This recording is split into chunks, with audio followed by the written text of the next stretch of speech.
হাজার বছরের ইতিহাসে কেন বঙ্গবন্ধু শেখ মুজিবুর রহমানকে শ্রেষ্ঠ বাঙালি বলা হয়।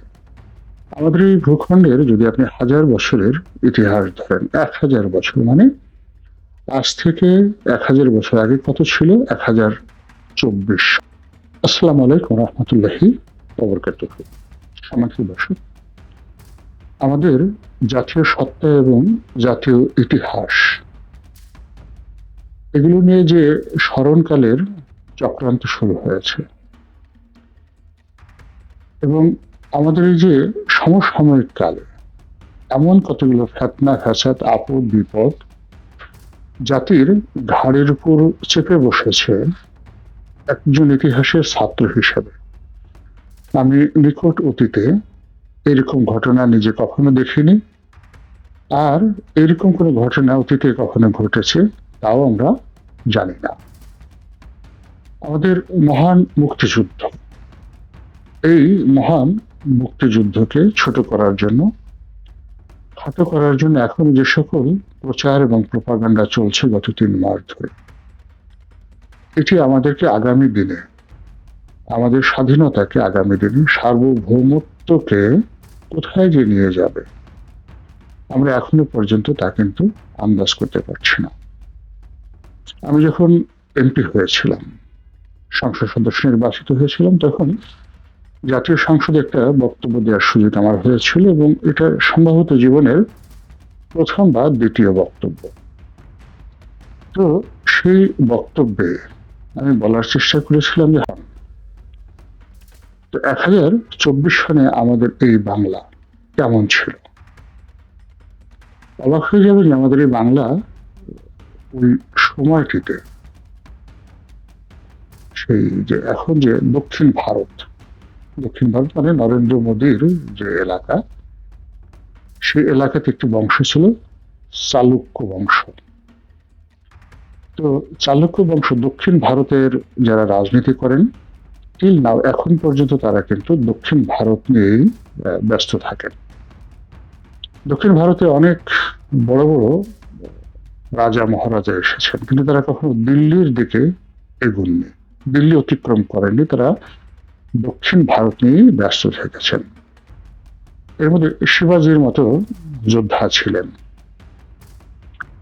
তো সেই যে দক্ষিণ ভারতের ইতিহাস এবং ঐতিহ্য, সেগুলো ত্যাগ করে ওই সময়টিতে অর্থাৎ 1024 সনে চালুক্যরাজ রাজেন্দ্র, তিনি কেবল দিল্লি দখল করেননি, মানে দক্ষিণ ভারত থেকে উত্তর ভারতের যে অংশটি এখন দিল্লি কেন্দ্রিক, যে উত্তর ভারতের অংশটি রয়েছে, আপনারা যদি মানচিত্র দেখেন, দিল্লির কাছাকাছি মধ্যপ্রদেশ, ইউপি, এরপর আশেপাশের অন্যান্য যে সকল এলাকা রয়েছে যেগুলোকে সাধারণত উত্তর ভারত বলা হয়, এবং উত্তর ভারতে আরো এদিকে এসে বাংলা, বিহার, উড়িষ্যা, এটা উত্তর ভারতের অংশ। কিন্তু দিল্লি কেন্দ্রিক যে রাজস্থান রয়েছে, দিল্লি কেন্দ্রিক যে উত্তরপ্রদেশ রয়েছে, এই অঞ্চলগুলোকে আসলে মধ্যপ্রদেশের, যাকে বলা হয় প্রাণ বলা হয়।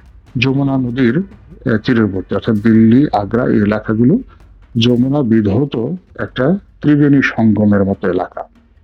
এখানে হাজার বছরের ইতিহাসে একটা বিরাট রাজ্য, রাজা, রাজধানীর ইতিহাস রচিত হয়েছে এবং ওই ইতিহাস এতটা শক্তিশালী যে দক্ষিণ ভারতের যে অংশটি আজকের গুজরাট বলা হয়, ওখানের বা ওই অঞ্চলের যারা রাজনৈতিক নেতৃবৃন্দ, তারা ওই অঞ্চল নিয়ে সবসময় ব্যস্ত থেকেছেন। একমাত্র চালুক্য, তিনি সেই দিল্লি পর্যন্ত এসেছেন এবং দিল্লিতে এসে থেমে থাকেনি, তিনি বাংলা, বিহার, উড়িষ্যারও কিন্তু দখল করে নিয়েছিলেন চালুক্যরাজ রাজেন্দ্র। এরপর বহু ঘটনা ঘটেছে।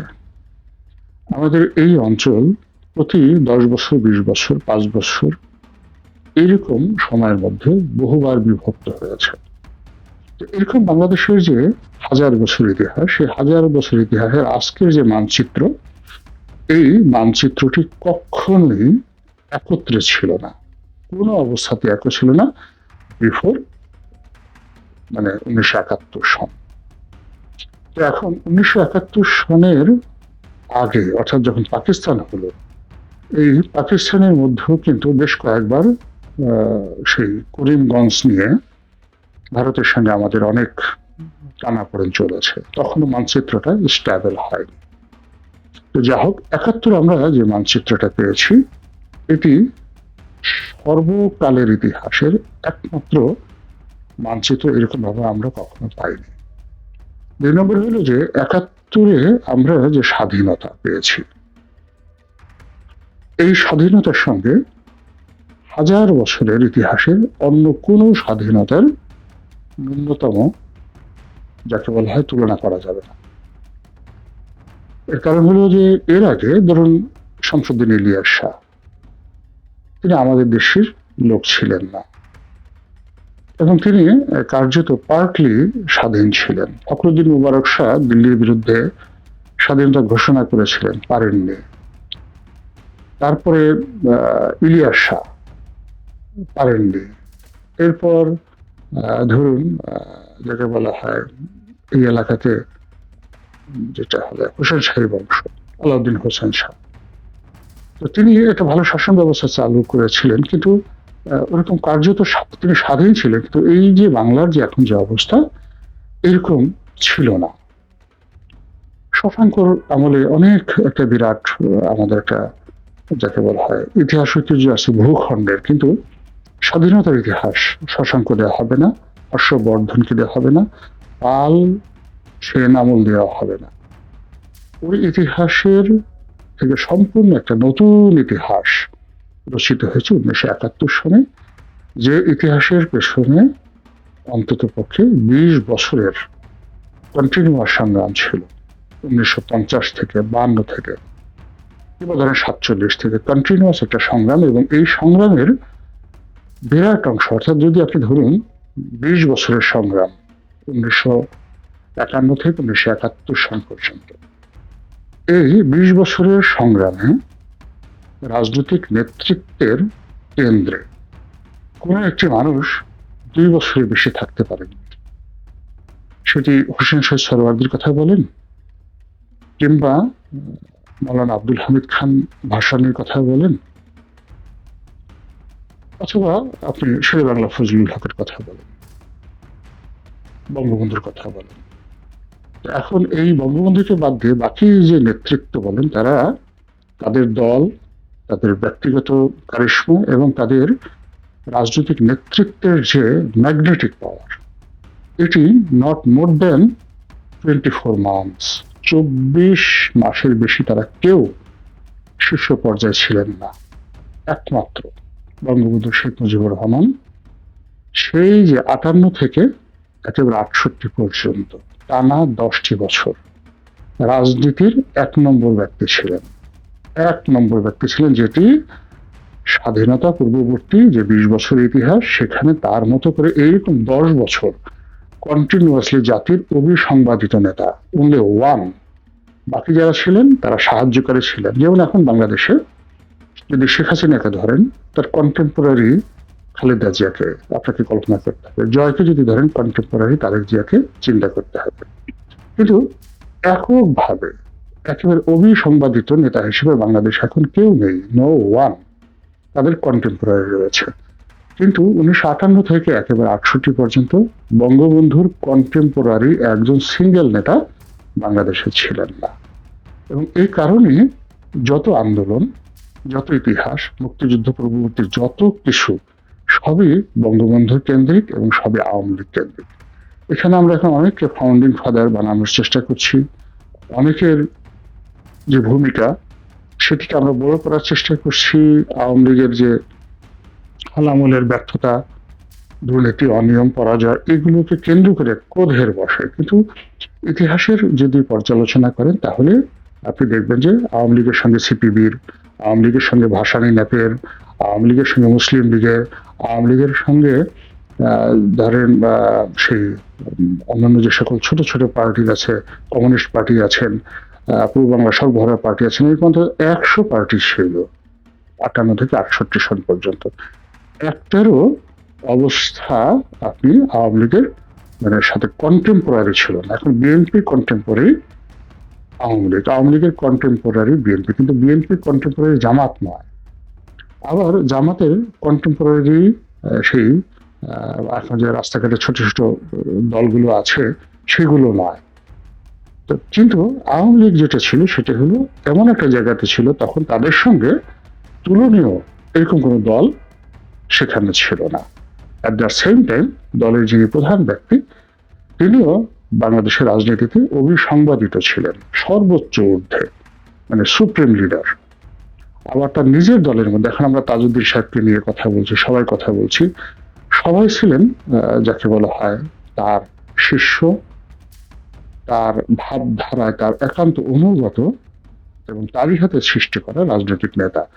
তাদেরকে কোনো অবস্থাতেই কন্টেম্পোরারি বলা যাবে না। এখন আওয়ামী লীগে বা বিএনপিতে যদি আপনি ধরেন শেখ হাসিনা বা খালেদা জিয়ার কাছাকাছি পাশাপাশি কোনো নেতা নাই, সবাই তার কর্মী, তাদের কর্মী। সেটা মির্জা ফখরুল বলেন, ওয়াদুল কাদের বলেন, সবাই এদের কর্মী। ঠিক ওইরকম বঙ্গবন্ধুর সাথে মুক্তিযুদ্ধকালীন সময় জাতীয় চায়ের নেতা বলি, যা কিছু বলি, সবাই বঙ্গবন্ধুর কর্মী ছিলেন, ফলে তাকে তুলনা করা যাবে না।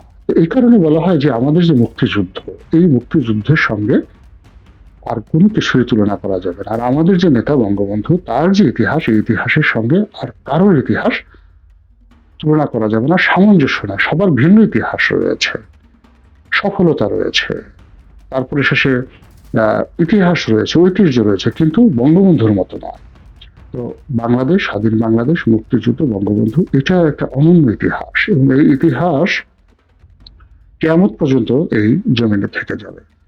এবং ইদানিংকালে এই ইতিহাসকে নিয়ে যে বিকৃতি হচ্ছে বা এই ইতিহাসকে উল্টে দেওয়ার জন্য নতুন স্বাধীনতা, দ্বিতীয় মুক্তিযুদ্ধ, তারপরে রিসেট বাটন চাপিয়ে দেওয়ার কথা যে সকল বলা হচ্ছে, এই জিনিসগুলো যদি চলতে থাকে, আপনি নিশ্চিত থাকেন যে আমাদের স্বাধীনতা আবার সে দিল্লির করায়ত্ত হয়ে যাবে, আমাদের স্বাধীনতা ভুলুণ্ঠিত হয়ে যাবে, আমাদের ভৌগোলিক মানচিত্র খণ্ড বিখণ্ড হয়ে যাবে, একটা অংশ মায়ানমারের সাথে চলে যাবে, একটা অংশ ভারতের সঙ্গে চলে যাবে, এবং আরো ছোট ছোট দু চারটা ভুটান যে হবে না বা মালদ্বীপ যে হবে না, এ কথাও কিন্তু এখনো বলা যাচ্ছে না।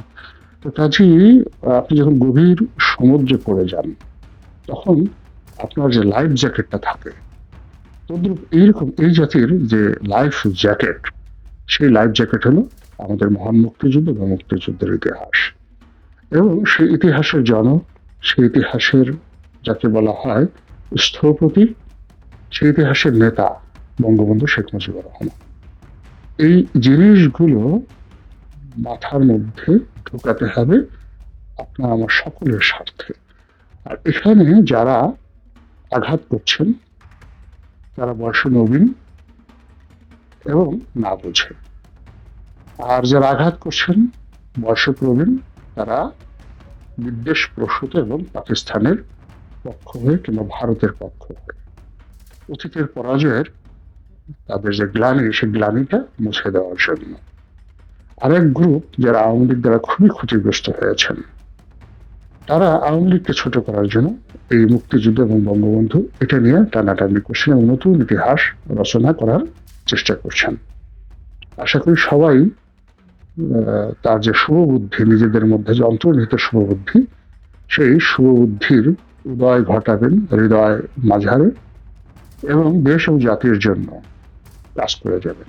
আল্লাহ আমাদের সবাইকে হেদায়েত দান করুন এবং হেফাজত করুন।